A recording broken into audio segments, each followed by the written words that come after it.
आज हम यहोशू की पुस्तक में 23वें अध्याय का अध्ययन करेंगे। इसके बहुत दिनों के बाद जब यहोवा ने इस्राएलियों को उनके चारों ओर के शत्रुओं से विश्राम दिया और यहोशू बूढ़ा और बहुत आयु का हो गया, तब यहोशू सब इस्राएलियों को अर्थात पुरनियों, मुख्य पुरुषों, न्यायियों और सरदारों को बुलवाकर कहने लगा, मैं तो अब बूढ़ा और बहुत आयु का हो गया हूँ और तुमने देखा है कि तुम्हारे परमेश्वर यहोवा ने तुम्हारे निमित्त इन सब जातियों से क्या क्या किया है, क्योंकि जो तुम्हारी ओर से लड़ता आया है वह तुम्हारा परमेश्वर यहोवा है। देखो, मैंने इन बची हुई जातियों को चिट्ठी डाल डालकर तुम्हारे गोत्रों का भाग कर दिया है और यरदन से लेकर सूर्यास्त की ओर के बड़े समुद्र तक रहने वाली उन सब जातियों को भी ऐसा ही दिया है जिनको मैंने काट डाला है, और तुम्हारा परमेश्वर यहोवा उनको तुम्हारे सामने से उनके देश से निकाल देगा और तुम अपने परमेश्वर यहोवा के वचन के अनुसार उनके देश के अधिकारी हो जाओगे। इसलिए बहुत हियाव बांध कर जो कुछ मूसा की व्यवस्था की पुस्तक में लिखा है उसके पूरा करने में चौकसी करना और उससे न तो दाहिने मुड़ना और न बाएं। ये जो जातियां तुम्हारे बीच रह गई है इनके बीच न जाना और न इनके देवताओं के नामों की चर्चा करना और न उनकी शपथ खिलाना और न उनकी उपासना करना और न उनको दंडवत करना, परंतु जैसे आज के दिन तक तुम अपने परमेश्वर यहोवा की भक्ति में लवलीन रहते हो वैसे ही रहा करना। यहोवा ने तुम्हारे सामने से बड़ी बड़ी और बलवंत जातियां निकाली है और तुम्हारे सामने आज के दिन तक कोई ठहर नहीं सका। तुम में से एक मनुष्य 1000 मनुष्यों को भगाएगा, क्योंकि तुम्हारा परमेश्वर यहोवा अपने वचन के अनुसार तुम्हारी ओर से लड़ता है। इसलिए अपने परमेश्वर यहोवा से प्रेम रखने की पूरी चौकसी करना, क्योंकि यदि तुम किसी रीति यहोवा से फिरकर इन जातियों के बाकी लोगों से मिलने लगो जो तुम्हारे बीच बचे हुए रहते हैं और इनसे ब्याह शादी करके इनके साथ समधियाना रिश्ता जोड़ो, तो निश्चय जान लो कि आगे को तुम्हारा परमेश्वर यहोवा इन जातियों को तुम्हारे सामने से नहीं निकालेगा, और ये तुम्हारे लिए झाल और फंदे और तुम्हारे पांजरों के लिए कोड़े और तुम्हारी आंखों में कांटे ठहरेगी।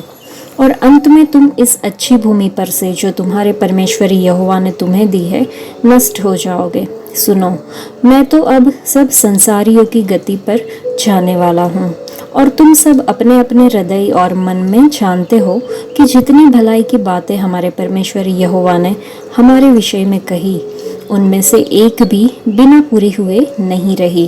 वे सब की सब तुम पर घट गई है, उनमें से एक भी बिना पूरी हुए नहीं रही। तो जैसे तुम्हारे परमेश्वर यहोवा की कही हुई सब भलाई की बातें तुम पर घटी है, वैसे ही यहोवा विपत्ति की सब बातें भी तुम पर लाएगा और तुमको इस अच्छी भूमि के ऊपर से जिसे तुम्हारे परमेश्वर यहोवा ने तुम्हें दिया है नष्ट कर डालेगा। जब तुम उस वाचा का जिसे तुम्हारे परमेश्वर यहोवा ने तुमको आज्ञा देकर अपने साथ बंधाया है उल्लंघन करके पराये देवताओं की उपासना और उनको दंडवत करने लगो, तब यहोवा का कोप तुम पर भड़केगा और तुम इस अच्छे देश में से जिसे उसने तुमको दिया है शीघ्र नष्ट हो जाओगे। इस अध्याय को पढ़ने के बाद हम समझ सकते हैं कि सिर्फ हमारे पास 2 चुनाव है। जैसे लिखा है कि यहोशू बहुत बूढ़ा हो गया था, तो उसने इस्राएल को उनके पुरनियों, सरदारों, न्यायियों सबको बुलाया और उनसे कहा कि मैं अब बूढ़ा हो गया हूँ। तुम आप ही देख रहे हो कि प्रभु परमेश्वर ने तेरे कारण इन सब जातियों से क्या किया है। एक महान लेखक जिनका नाम जॉन न्यूटन था, वो 82 वर्ष की आयु में मरने की कगार पे थे, तो उन्होंने लिखा था कि मुझे 2 बातें याद है कि मैं एक महान पापी हूँ और यीशु मसीह एक महान उद्धारकर्ता है। उन्होंने अपने जीवन में जो किताबें लिखी उसमें से 2 किताबें अमेजिंग ग्रेस और मेरी याददाश्त लगभग खत्म हो गई है, बहुत ही प्रचलित हुई थी। इस अध्याय में हम देखते हैं कि देश के नेताओं को इकट्ठा करने के बाद यहोशू, जो अब बहुत बूढ़ा हो गया था और पृथ्वी पर अपना जीवन समाप्त करने वाला था, उसने उन्हें केवल 2 चुनाव दिए। या तो यहोवा की आज्ञा मानो और वह तुम्हें आशीष दे, और इस देश में लाए, या फिर तुम आज्ञा का उल्लंघन करो और वह तुम्हारा न्याय करे और तुम्हें नष्ट कर डाले।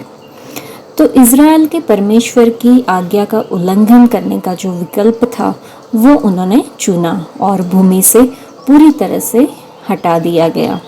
लगभग 2000 सालों तक अस्तित्व में न रहने के बाद आधुनिक इज़राइल 15 मई 1948 को एक संप्रभु राज्य बन गया।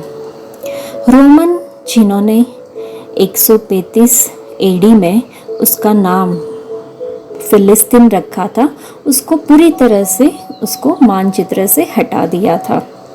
आज भी इस्राएल की पुनर्स्थापित जाति को यहोशू को दी गई प्रतिज्ञा की भूमि की पूरी सीमा का आनंद नहीं मिलता है, लेकिन परमेश्वर जो अनुग्रह और दया में समृद्ध है, उन्होंने वादा किया है कि एक दिन वह इज़राइल को उसकी अपनी भूमि पर पूरी तरह से पुनर्स्थापित करेंगे और वादे की शर्तों के अनुसार रहने वाले सभी लोगों के लिए एक नया यरूशलेम स्थापित करेंगे।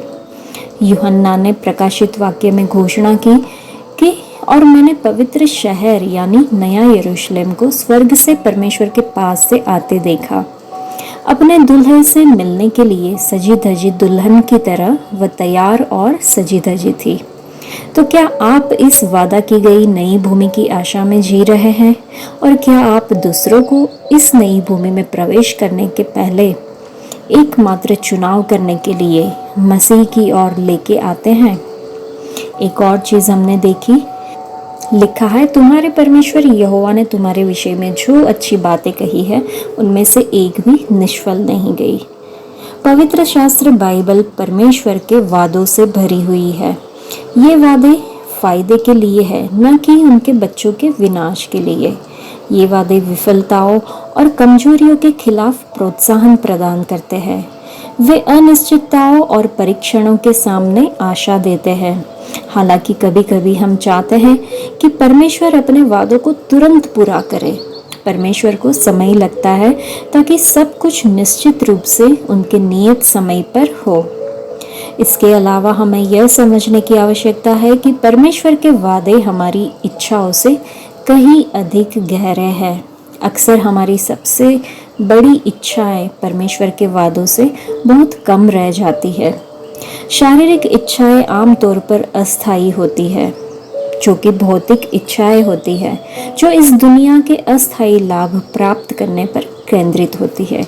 लेकिन परमेश्वर ने हमें अनमोल और अत्यंत बड़ी प्रतिज्ञाएं दी है कि उनके द्वारा तुम जगत में जो दुष्टता है उससे दूर होकर परमेश्वर के स्वभाव में सहभागी हो जाओ। जिसने आप में अच्छा काम शुरू किया है वह उसे पूरा करने में वफादार रहेगा, यह उसका वादा है। आज के लिए इतना ही। परमेश्वर आप सबको आशीष दे। धन्यवाद।